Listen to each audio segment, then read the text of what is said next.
Hello everyone, welcome to sweet memories. Upcoming రివ్యూలోకి వెళ్ళిపోదాం. నిషికాని పోలీసులు అరెస్ట్ చేసి తీసుకువెళ్తారు కదా. ఒక లేడీని గుద్ది చంపేసిన కారణంగా జైల్లో అరెస్ట్ చేసి తీసుకువెళ్ళి పెడతారు నిషికాని పోలీసులు. నిషికా కోసం పాపం భోజనం తీసుకువస్తుంది జగదాత్రి. నిషి తిను నిషి అని తినిపిస్తూ ఉంటుంది. వద్దు, నాకేమీ వద్దు అని పాపం తినకుండా ఉంటుంది నిషికా. అత్తయ్య, యువరాజ్ ఇంకా నాపై కోపంగానే ఉన్నారా అని అడుగుతుంది పాపం నిషికా. కోపం అంటే వాళ్ళు నిన్ను అర్థం చేసుకుంటే కూల్ అయిపోతారు, దానికి ఇంకొంచెం టైం పడుతుంది. ఇప్పుడు నేను ఇంటికి వెళ్ళి నీ గురించి జరిగిందంతా చెప్తాను నిషి. నువ్వు భోజనం చేస్తేనే కదా నీకు హ్యాపీగా ఉండేది. రేపు మార్నింగ్ కల్లా బెయిల్ తీసుకువచ్చి నిన్ను విడుదల చేయించే బాధ్యత నాది, కాబట్టి కొంచెం తిను నిషి అని చెప్పి ఇంకా పాపం భోజనం తినిపిస్తూ ఉంటుంది దాత్రి నిషికి. ఇంకా దాత్రి వైపు చూస్తూ ఉంటుందన్నమాట నిషి. ఎందుకు నేను నిన్ను ఎప్పుడు మనిషిలా చూడలేదు, కనీసం నా నోటితో నిన్ను అక్క అని కూడా నా అవసరం కొద్దే పిలిచాను, కానీ నువ్వు మాత్రం నాపై ఎందుకింత ప్రేమను చూపిస్తున్నావు అని మనసులో అనుకుంటూ ఉంటుంది నిషిక. వెంటనే జగదాత్రి, ఏంటి నిషి, నేను ఎప్పుడు నిన్ను కనీసం మనిషిలా చూడలేదు, అయినా తనేంటి ఇంత ప్రేమ నాపై చూపిస్తుంది అని మనసులో అనుకుంటున్నావా అని అడుగుతుంది పాపం జగదాత్రి. ఇంకా ఒక్కసారిగా షాక్ అయిపోతుంది నిషి. నీకెలా తెలుసు అని అడుగుతుంది నిషిక. తెలిసిపోతాయి నిషి, ఎందుకంటే అక్కని కదా, అన్నీ అలాగే తెలిసిపోతాయి. చూడు నిషి, ఎవరైనా కన్నబిడ్డలు తప్పు చేస్తే తల్లిదండ్రులకి కోపం వస్తుందేమో, అలా అని వాళ్ళని వదులుకుంటారా? నీ విషయంలో కూడా నాకు అంతే నిషి. చిన్నప్పుడు అమ్మ చెప్పింది, ఇంట్లో వాళ్ళందరినీ జాగ్రత్తగా చూసుకోవాలని, ఎవరికి ఏ కష్టం వచ్చినా వాళ్ళని కొంచెం కూడా బాధ పెట్టకుండా చూసుకోవాలని. అలాంటిది నా చెల్లెలికి కష్టం వస్తే నేనెందుకు బాధ పెడతాను, నేనెందుకు నాకెందుకని ఉంటాను అని చెప్పి పాపం ప్రేమగా చెప్తుంది దాత్రి. ఇంకలా దాత్రి వైపు చూస్తూ ఉండిపోతుంది నిషి. అలా ఇంకా భోజనం కంప్లీట్ చేసి ఇంకలా తీసుకు వెళ్ళిపోతుందనమాట దాత్రి. యువరాజ్, వైజయంతి వీళ్ళందరూ చాలా ఇరిటేటింగ్గా, అమ్మా అసలు ఎందుకు మన దగ్గర ఎందుకు ఈ విషయాన్ని నిషి దాచిపెట్టింది, తను ఇంతలా తప్పు చేస్తుందని నేను అస్సలు అనుకోలేదు అని చెప్తూ ఉంటాడు నిషిక గురించి యువరాజ్. రే అబ్బోడా, ఎందుకు అలా అంటున్నావు? పాపం నిషి గురించి నాకు తెలుసురా, తను చాలా మంచి అమ్మాయి, ఏదో కావాలనే ఎవరో చేశారు, నువ్వు మాత్రం నిషి నీ విషయంలో దూరం పెట్టద్దు అని పాపం ఇంకా కన్విన్స్ చేస్తూ ఉంటుంది యువరాజ్ని. వైజయంతి, మీరు కరెక్ట్గా చెప్పారత్తయ్యా. యువరాజ్, నీకొక విషయం తెలుసా, ఇదంతా చేసింది ఆ ఇంద్రాణినే. ఖచ్చితంగా ఇంద్రానికి తప్ప ఇంకా ఎవ్వరికీ ఇలా చేసే అవసరం కానీ అవకాశం కానీ ఉండదు ఉండదు ఉండదు యువరాజ్, తనే చేసిందని నేను నిరూపిస్తాను. మనం తనకి బెయిల్ తీసుకురావాలి అని చెప్పి ఇంకా మాట్లాడుతూ ఉంటారు. అప్పుడే పాపం కౌశికి అక్కడికి వస్తుంది. దాత్రి, నేను లాయర్ గారితో మాట్లాడాను, బెయిల్ పేపర్స్ రెడీ చేస్తామన్నారు, కానీ ఇప్పుడు కోర్ట్ టైమింగ్స్ అయిపోవడం వల్ల రేపు మార్నింగ్ తన్ని బెయిల్పై తీసుకురావచ్చు అని అంటారు. ఓకే వదిన, థ్యాంక్ యూ సో మచ్. ఖచ్చితంగా రేపు పొద్దున్న బెయిల్పై తీసుకువస్తాను, ఆ ఇంద్రాణి గురించి తెలిసేలా చేస్తాను అని చెప్పి ఇంకా అలా కోపంతో రగిలిపోతూ ఉంటుంది జగదాత్రి. ఇది ఇలా ఉండగా మార్నింగ్ అవుతుంది. జగదాత్రి, కేదార్, యువరాజ్ పోలీస్ స్టేషన్కి బయలుదేరతారు. ఇంకా పోలీసులైతే నిషిక వైపు చూస్తూ ఉంటాడు ఆ ఇన్స్పెక్టర్. ఏంటి మేడం, మిమ్మల్ని ఎవరో ఒకరు వచ్చి కాపాడతారనుకుంటున్నారా? మీరు చేసింది చిన్న పని కాదు కదా మేడం, మర్డర్. అలాంటప్పుడు మిమ్మల్ని ఎవరు కాపాడతారు చెప్పండి? మిమ్మల్ని ఆ దేవుడు కూడా కాపాడలేడు అని అంటారు ఆ కరప్టెడ్ ఇన్స్పెక్టర్. ఏంటి ఇన్స్పెక్టర్ గారు, అప్పుడే దేవుడి వరకు వెళ్ళిపోతున్నారు అని అంటుంది అప్పుడే వచ్చిన జగదాత్రి. ఇంకా అలా చూస్తూ ఉంటాడనమాట ఇన్స్పెక్టర్. చూడండి ఇన్స్పెక్టర్, మీకు అంత శ్రమ అక్కర్లేదు, మేము బెయిల్ పేపర్స్ తీసుకువచ్చాం అని చెప్పి బెయిల్ పేపర్స్ని చూపిస్తూ ఉంటారు. యువరాజ్ కూడా, అవును, ఫార్మాలిటీస్ అన్నీ పూర్తి చేసి త్వరగా మా నిషికాని రిలీజ్ చేస్తే మేము వెళ్తాం అని అంటారు యువరాజ్. మేడం, మీరు బెయిల్ వస్తే పూర్తిగా ఈ కేసు నుండి బయట పడిపోయినట్టు కాదు మేడం. 24 గంటల్లో, మీరు నిజంగా 24 గంటల్లో ఈవిడ తప్పు చేయలేదు అని నిరూపించలేకపోతే ఇదిగో ఈ నిషికానే యాక్సిడెంట్ చేసి ఒక ఆవిడ్ని మర్డర్ చేసింది అనే విషయాన్ని మేము నిరూపిస్తాం అని స్ట్రాంగ్గా చెప్తాడు ఇన్స్పెక్టర్. చూడండి ఇన్స్పెక్టర్ గారు, 24 hours టైం ఇచ్చారు. Thank you so much. మీ ఓటమిని మీరే ఒప్పుకుంటున్నారు. ఇప్పుడు చూడండి, 24 hours కంటే ముందే మేమే నిషిక ఎలాంటి తప్పు చెయ్యలేదని నిరూపించి ఇంద్రాని, అదే మీకు ఫోన్ చేసి వీడియో ఇచ్చింది కదా ఇంద్రాని, ఆ ఇంద్రాణిని ఖచ్చితంగా మేము పట్టిస్తాం. తనే ఇదంతా చేసింది అని మేము నిరూపిస్తాం. మీ ఫ్రెండ్ ఇంద్రాణి గారికి రిటర్న్ గిఫ్ట్ ఇస్తున్నానని చెప్పండి. రిటర్న్ గిఫ్ట్ చాలా గట్టిగా ఉంటుంది అని అంటుంది జగదాత్రి. ఇంకా అలా ఒక్కసారిగా ఇన్స్పెక్టర్ స్టన్ అయి చూస్తూ ఉండిపోతాడు. ఇంకా నిషిక, యువరాజ్, జేడి అండ్ కేదార్ నలుగురు బయటికి వస్తారు. నిషి, నువ్వు ఇంటికి వెళ్ళి రెస్ట్ తీసుకో, మిగతా పని మేం చూస్తాం, ఈ కేసుని సాల్వ్ చేస్తాం అని అంటారు. ఏంటి కేసా అని అంటుంది నిషిక. అదే ఈ కేసుని జేడీకి అప్పగిస్తే జేడీ ఖచ్చితంగా సాల్వ్ చేస్తుంది కదా అని అంటారు. సరే, నా కోసం నువ్వు చాలా కష్టపడుతున్నావు, నేను ఇంటికి వెళ్తాను అని చెప్పి ఇంటికి వెళ్ళిపోతుంది. ఇంకా అలా జగదాత్రి అండ్ కేదార్ ఆలోచిస్తూ ఉంటారు. కేదార్, నాకెందుకో సంథింగ్ ఈజ్ రాంగ్ అని అనిపిస్తుంది.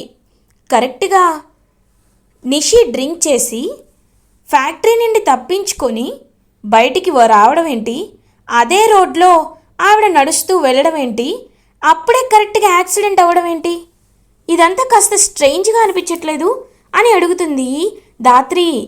అంటే తనేదో క్యాజువల్గా వెళ్ళుండొచ్చు కదా అని అంటారు. సరే, వెళ్తే తన దగ్గర కనీసం ఒక మొబైల్ ఫోన్ అయినా ఉండాలి కదా, మొబైల్ ఫోన్ కూడా లేదు. అలా కాకుండా తను ఎక్కడి నుండి వస్తుందో అయినా తెలుసుకోవాలి కదా.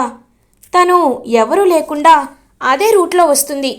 నాకెందుకో డౌట్గా ఉంది. మనం ఒకసారి ఆవిడని నిషి పూడ్చిపెట్టిందని చెప్పింది కదా, ఆ ప్లేస్కి వెళ్ళి తెలుసుకుందామా అని అడుగుతుంది దాత్రి. ఓకే, ఇప్పుడే వెళ్దాం, పద దాత్రి అని చెప్పి ఇంకా ఇద్దరు కలిసి ఆ ప్లేస్లో ఎక్కడైతే ఆవిడని పెడతారో లోపల, ఇంకా ఆ ప్లేస్కి వెళ్తారనమాట Kedar and J D. Dhatri and Kedar ఆ ప్లేస్ మొత్తం చూస్తూ ఉంటారు. కేదార్, మనకి ఆ ప్లేస్ అని కదా చెప్పింది అని చెప్పి ఆ ప్లేస్కి వెళ్తారు.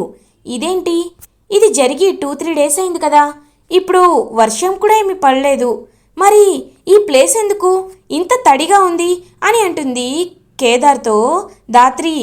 నాకు అదే అర్థం కావట్లేదు దాత్రి, ఇక్కడ పక్కన ఎలాంటి వస్తువులు కూడా కనిపించటం లేదు అని చుట్టూ చూస్తూ ఉంటాడనమాట.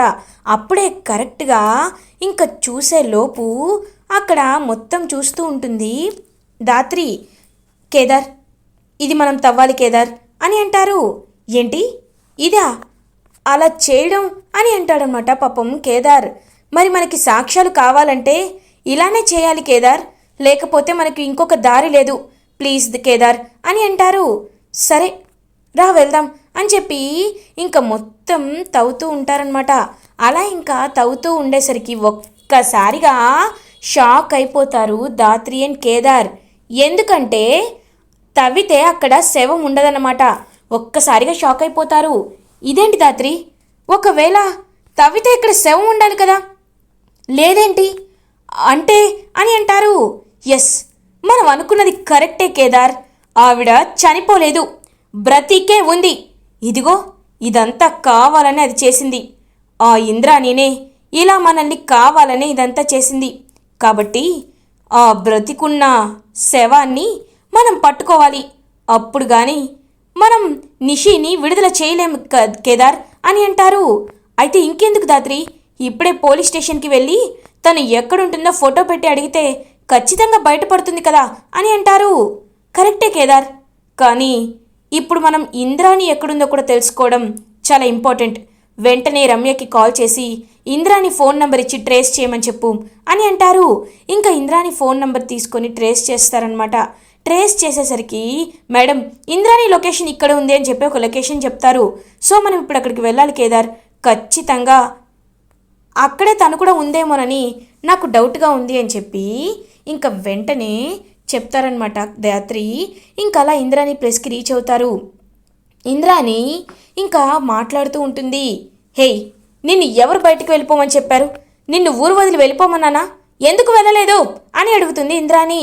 అమ్మా, వెళ్ళాలంటే మీరు డబ్బు ఇవ్వాలి కదమ్మా, మీకు చాలా డబ్బు వస్తుందని, అందులో ఒక 10 లక్షలు నాకు ఇస్తానని చెప్పారు కదమ్మా, మరి నాకు డబ్బులు ఇవ్వకపోతే నేను ఎలా వెళ్తానమ్మా అని అంటుంది ఆ యాక్సిడెంట్ అయినట్టు నటించిన ఆవిడ. ఇంకా ఆవిడని కిటికీలోండి చూస్తూ ఉంటారు ధాత్రి అండ్ కేదార్. ఒక్కసారిగా షాక్ అయిపోతారు ఆవిడని చూసి. ఇంకా వెంటనే వీడియో తీసుకుంటారనమాట. చూడు, డబ్బులు ఇస్తానన్నమాట నిజమే, కానీ ఆ డబ్బులు ఇవ్వాలంటే డబ్బులు నాకు రావాలి కదా, అవి నకిలీ నోట్లని తేలాయి, అందుకే కాస్త టైం పడుతుంది. తన్ని జైల్లో పెట్టాంగా, వాళ్ళు మన కార్ల బేరాలకి ఖచ్చితంగా వస్తారు, అప్పుడు నీ డబ్బులు ఇస్తాను, ఇప్పుడు నువ్వు వెళ్ళి దాక్కో అని అంటారు. లేదమ్మా, నేను అలా చేయలేను, నేను దాక్కోవాలి అంటే మీరు నాకు ఇప్పుడు మీ డబ్బులు ఇవ్వండి, లేకపోతే నేను ఖచ్చితంగా ఈ విషయం చెప్పేస్తాను అని చెప్పి ఇంక కావాలని బెదిరిస్తూ ఉంటుంది ఆవిడ. ఇంక వెంటనే ఇంద్రాణి ఆ ఆంటీ గొంతు పట్టుకుంటుంది. ఏయ్, ఏంటి ఈ ఇంద్రాణినే బెదిరిస్తున్నావా? పైకి పోవాలనుందా? నిజంగా చంపి కప్పెట్టేస్తా, మర్యాదగా ఒక మూల తగలబడు. రేయ్, ఈవిడ్ని కిడ్నాప్ చేయండిరా అని చెప్పి కిడ్నాప్ చేయమంటుంది. ఇంకా అలా ఆవిడైతే పాపం ఇంక కిడ్నాప్ అయి వెళ్ళిపోతుంది. ఇది చాలు కేదార్, మనం ఇంకా ఇంద్రాణిని పట్టుకున్నట్టే. ఈ సాక్ష్యాన్ని కోర్టులో సబ్మిట్ చేస్తే ఆ ఇన్స్పెక్టర్ పరువు, ఇదిగో ఈ ఇంద్రాణి పొగరు రెండు దిగుతాయి అని అంటుంది ధాత్రి. ఇంకెందుకు లేట్, త్వరగా వెళ్దాం రా ధాత్రి అని చెప్పి ఇన్స్పెక్టర్ దగ్గరికి బయలుదేరుతారు ధాత్రి అండ్ కేదార్. కానీ ఇలా కాదు కేదార్ అని చెప్పి జేడీ కేడీలుగా మారి ఇంకలా ఆ ఇన్స్పెక్టర్ దగ్గరికి వెళ్తారు జేడీ అండ్ కేడీ. ఏంటి ఇన్స్పెక్టర్ కృష్ణ గారు ఇలా చేస్తున్నారేంటి? మీరు న్యాయానికి చాలా కట్టుబడి ఉంటారనుకుంటా అని అంటారు. అవును మేడం, నేను న్యాయం వైపే ఉంటాను అని అంటారు జేడీని చూసి ఇంకా ఇన్స్పెక్టర్. అవునా, మరి అన్యాయంగా నిషికాని ఎందుకు కిడ్నాప్ చేశారు, ఎందుకు అరెస్ట్ చేశారు అని అడుగుతారు. మేడం, ఆవిడ తప్పు చేసింది, అరెస్ట్ చేశాం అని అంటారు. మీకు ఆ వీడియో ఎక్కడి నుండి వచ్చిందో అది చెప్పండి ముందు అని అనేసరికి ఇంకా ఇద్దరు సైలెంట్ అయిపోతారనమాట. ఆ ఇన్స్పెక్టర్ ఏమీ మాట్లాడకుండా ఉంటుంది. సరే, నేను చూపిస్తానాగు అని చెప్పి ఇంక వెంటనే అలా జేడీనే ఆ సాక్ష్యం చూపిస్తుంది. ఇంద్రాని క్లియర్గా ఆవిడ్ని కొట్టి కిడ్నాప్ చేసిన విషయాన్ని చూసి ఒక్కసారిగా ఇన్స్పెక్టర్ షాక్ అయిపోతారు. ఇప్పటికైనా అర్థమైందా ఎవరు ఎలాంటి వాళ్ళో? యూనిఫామ్ వేసుకోవడం కాదు, దానికి తగ్గట్టు పని కూడా చేయాలి అని అంటుంది జేడీ. సారీ మేడం, సారీ, మాకు ఇన్ఫర్మేషన్ రాగానే అరెస్ట్ చేశాం అంతే అని చెప్పి ఇంకా నిషికాకైతే ఫోన్ చేసి మీపై ఉన్న కేసు రద్దయింది అని చెప్తారు. ఒక్కసారిగా నిషిక చాలా అంటే చాలా హ్యాపీగా ఫీల్ అవుతుంది. ఇంకా అలా జేడీకి ఫోన్ ఇస్తారు. Hello, JD speaking. ఇంక నువ్వు ఎలాంటి కంగారు పడాల్సిన అవసరం లేదు నిషిక, ఎందుకంటే నీ ప్రాబ్లం సాల్వ్ అయిపోయింది అని అంటారు. ఇంకా చాలా అంటే చాలా హ్యాపీగా ఫీల్ అవుతుంది నిషిక. అమ్మయ్యా, అమ్మి ఎలాంటి తప్పు చేయలేదని అందరి ముందు రుజువు అయి ఉండాది అని చెప్పి ఎంతో ఇంకా హ్యాపీగా ఫీల్ అవుతారు వైజయంతి. ఇంకా కౌశికి కూడా పాపం హ్యాపీగా ఫీల్ అవుతుంది. వదినా, థ్యాంక్ యూ వదినా, నాకు నువ్వు బెయిల్ తీసుకువచ్చావు కదా అని అంటారు. అవును, బెయిల్ తీసుకువచ్చుండాను, ఇప్పుడు నువ్వు ఎలాంటి కంగారు పడాల్సిన అవసరం లేదు. చూడు నిషి, ఇప్పటికైనా చెడు సావాసాలు మానుకో నిషి, సరేనా అని చెప్పి ఇంకలా పాపం అక్కడి వెళ్ళిపోతారు కౌశికి. ఇంకా జగదాత్రి అండ్ కేదార్ ఇద్దరు హ్యాపీగా వాళ్ళ రూమ్లోకి వెళ్ళిపోతారు. ఇది ఇలా ఉండగా మార్నింగ్ అవుతుంది. కౌశికి స్టెప్స్ దిగుతూ అలా ఇంకా కిందకి వస్తుంది. సడన్గా కౌశికి పెయిన్ స్టార్ట్ అవుతాయి. ఇంకా పాపం కుప్పకూలి పడిపోతారు కౌశికి. వదినా వదినా అని చెప్పి పాపం జగదాత్రి, కేదార్, యువరాజ్, నిషిక అందరూ ఇంకా కౌశికి దగ్గరికి వెళ్తారు. పెయిన్స్ వస్తున్నాయి అని పాపం బాధపడుతూ అరుస్తూ ఉంటారు కౌశికి. వదినకి పెయిన్స్ స్టార్ట్ అయ్యాయి అనుకుంటా, డాక్టర్ ఇంకా 1 వీక్ టైం ఉందన్నారు కదా అని ఆలోచిస్తూ ఉంటుంది ధాత్రి. ఇప్పుడు అక్కకి సీరియస్ అయ్యేలా ఉంది, మనం వెంటనే హాస్పిటల్కి తీసుకువెళ్ళాలి అని చెప్పి ఇంకలా పాపం ధాత్రి, కేదార్ అందరూ కలిసి కౌశికిని హాస్పిటల్కి తీసుకువెళ్తారు. ఇంకా తీసుకువెళ్ళి హాస్పిటల్లో అడ్మిట్ చేస్తారు. She is having delivery pains, so మీరేమీ కంగారు పడకండి, ఇంకా సేపట్లో డెలివరీ జరగబోతుంది అని చెప్తారు. ఇంకా ఒక్కసారిగా షాక్ అయిపోతారు. ఇంకా అలా పాపం జగదాత్రి వాళ్ళైతే తనకేమీ కాకూడదని దేవుడికి కోరుకుంటూ ఉంటారు. అలా ఇంకా ఒక బాబు ఏడుపు అయితే వినిపిస్తుంది. కంగ్రాచులేషన్స్, ఆవిడకి పండంటి బాబు పుట్టాడు అని చెప్తారు డాక్టర్. ఇంకా చాలా అంటే చాలా హ్యాపీగా ఫీల్ అవుతారు అందరూ. ఇంకా అలా కౌశికి దగ్గరికి వెళ్తారు. వదినా అని చెప్పి చూస్తూ ఉంటారు. ఇంకా ఒక చిన్న బాబు అయితే ఉయ్యాల్లో అలా ఇంకా పడుకొని ఉంటాడు. మన ఇంటికి వారసుడు వచ్చాడు అని ఇంకా అందరూ చాలా హ్యాపీగా ఫీల్ అవుతారు. సుధాకర్ కూడా చాలా హ్యాపీగా చూస్తూ ఉంటారు. కానీ వైజయంతి, యువరాజ్, నిష్కా మాత్రం చాలా ఇరిటేటింగ్గా చూస్తూ ఉంటారు. ఏదైతే జరగకూడదు అనుకున్నామో అదే జరుగుండది, ఇప్పుడు ఏం చేయాలి అని అంటారు. అమ్మా, ఇప్పుడు మనం ఏం చేయడానికి ఉండదమ్మా, ఆస్తంతా పిల్లవాడికే అయిపోతుంది కాబట్టి మనం ఖచ్చితంగా ఏదో ఒక ప్లాన్ చేసి అందరినీ కలిపి పైకి పంపించేలా చూడాలమ్మా అని అంటారు. ఒరే అబ్బోడా, నువ్వు ఇలా మాట్లాడుతుంటే నాకు చాలా భయంగా ఉంది. మొన్న కూడా ఇలాగే మీ నాయన ప్రాణం మీదకి తీసుకొచ్చావు. ఇంకొకసారి ఇలాంటి ప్లాన్లు వేయొద్దని చెప్పానా? నేనే ఏదో ఒకటి చేస్తాను, మీరు నోరు మూసుకోండి అని చెప్పి ఇంకా అలా అక్కడి నుండి అయితే వెళ్ళిపోతారు వైజయంతి. ఇంకా పాపం సుధాకర్ అయితే ఆ బాబుని ఎత్తుకొని ఆడిస్తూ ఉంటారు. ఈ విషయాన్ని అల్లుడు గారికి చెప్పాలమ్మ కౌశికి అని అంటారు. పాపం అలా ఇంకా కౌశికి అయితే చూస్తూ ఉంటారు. నాన్న, నేను ఆల్రెడీ బావగారికి కాల్ చేశాను, ఆయన బయలుదేరారంట అని చెప్తాడు కేదార్. ఇంకా అలా పాపం కౌశికి వాళ్ళ హస్బెండ్ అయితే వచ్చి చూస్తూ ఉంటారు. కౌశికి ఇంకా ఆయన వైపు చూస్తూ ఉంటుంది. ఇంకా వాళ్ళందరూ అలా హ్యాపీగా ఉంటారనమాట. ఇదంతా చూస్తూ వీళ్ళు మాత్రం చాలా ఇరిటేటింగ్గా ఫీల్ అవుతూ ఉంటారు.